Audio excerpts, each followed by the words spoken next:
Hi there, I hope everyone is doing well. If you can see this, go ahead and leave me a quick comment so that I know that you're listening. I am going to be watching for these. Sometimes the comments are a little bit delayed, so if you have a question and I don't get to it right away, hopefully that will just take me a moment.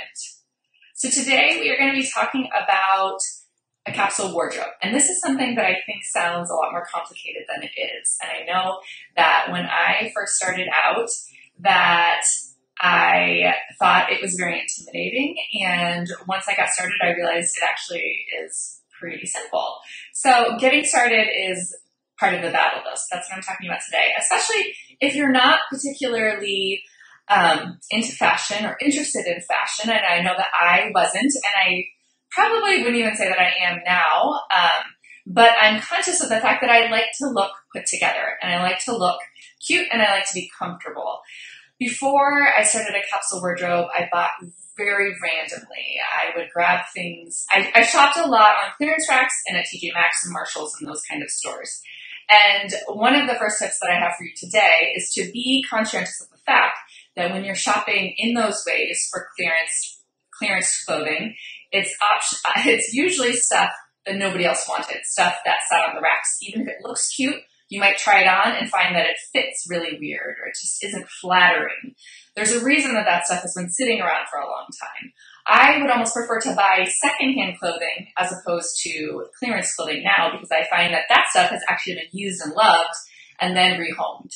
So if you're looking at buying at a discount, I would discourage you from spending all your time on the clearance racks and at TJ Maxx and Marshalls and those kind of stores, because I think that you're going to find that the stuff there isn't as classic, isn't as versatile. But now that's not to say that you're never going to find that kind of stuff there, because I don't think that that's true, but I think that's something just to kind of file away, because that was always my tendency, that I always wanted to buy more and get a good value. I was very frugal and still very frugal, but instead of buying a lot of things cheaply, now I'm buying a few things, and I'm often paying full price for those things and investing in those things as I find them, as I find pieces that I really love and really flatter me and really fit me well. So understanding that when we are starting a capsule wardrobe, we might be spending more money on fewer pieces of clothing. And those are going to be pieces that most of the time, not most of the time, all of the time, you really, really love, and things that you feel really great in, and things that you get excited about putting on. And before I had a capsule, I know that the only thing I really got excited about putting on was when I was getting dressed up for an event and I got a new dress. And that was something that I always felt like I needed something new when I had an event or something coming up that I needed to look decent for. Was I always said, oh, I don't have anything to wear. And the reality was that I had a closet full of clothing and I just didn't know how to put it together. It was full of things that didn't fit me right, things that didn't look right, things I just didn't really like anymore, especially after becoming a mom. I found that my style shifted after becoming a mom, and I didn't have a whole lot of style before I became a mom, so after I became a mom, I sort of drifted into the athleisure world of Lululemon. Lululemon and Birkenstocks, that was kind of my uniform for my early days of motherhood.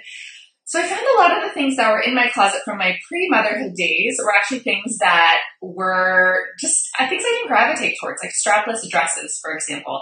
I very rarely wear strapless dresses anymore, and I can't say that it's because they fit me differently, although I think everything fits me a little bit differently after having kids. It's just not something that I'm as interested in at this point in my life, so I don't really wear strapless dresses. So I had a lot of strapless dresses in my closet that I bought and paid money for that I let go of. Another thing was different types of jeans, and I had a lot of jeans, and I mostly bought jeans on clearance, and I found that I much prefer to have one pair of jeans that I truly love and wear every day, rather than having 25 pairs of jeans that are just sitting there sort of, maybe someday they'll fit me. Maybe someday these will come back in style. Maybe someday I'll like these again. So getting rid of those jeans and the things that just aren't serving you and the things that you aren't using anymore. So when you are starting a capsule, you're going to be letting go of a lot of things that you spent good money on, finding new homes for these. Now, if you have a lot of valuable stuff, I think that it could be worth reselling, doing a resale shop, or doing something like ThreadUp. If you have a lot of stuff that's just really old and out of style and you aren't going to get much money for, donation might be the best option for you, or finding someone else in need. But really clearing out the vast majority of the stuff that you're not using. Sorry, this is one of those technical glitches. This kind of thing always happens. Okay, I'll just keep going. So hopefully if you're watching part 1, you can just consider this to be part 2, and I'll label it as such after I'm done with this video.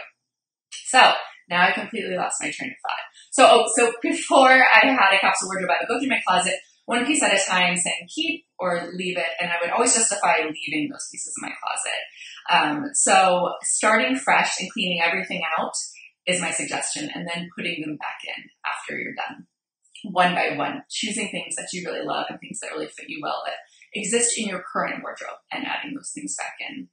Now, if you are fashion challenged or fashion illiterate like I am, I think you'll find that you have a lot of stuff that you're not sure how to put together. And I think that one of the ways that I was shopping before I had a capsule was I was often going onto a website and looking at the selections piece by piece. So I'd go to the shirts and I'd look at all the shirts. I'd go to the shoes and then I would look at all the shoes. And I've actually found that sort of reverse engineering works better for me. I like to subscribe to the emails and I like to look at the advertising materials. A lot of stores will put out seasonal guides, lookbooks, and that sort of thing. So I look at how they put the shirt and the shoes together, the shirt and the pants and the shoes together, and all those pieces, and looking at how the professionals have done it and drawing inspiration from that. So it's not very often that I'll buy an outfit exactly like it is on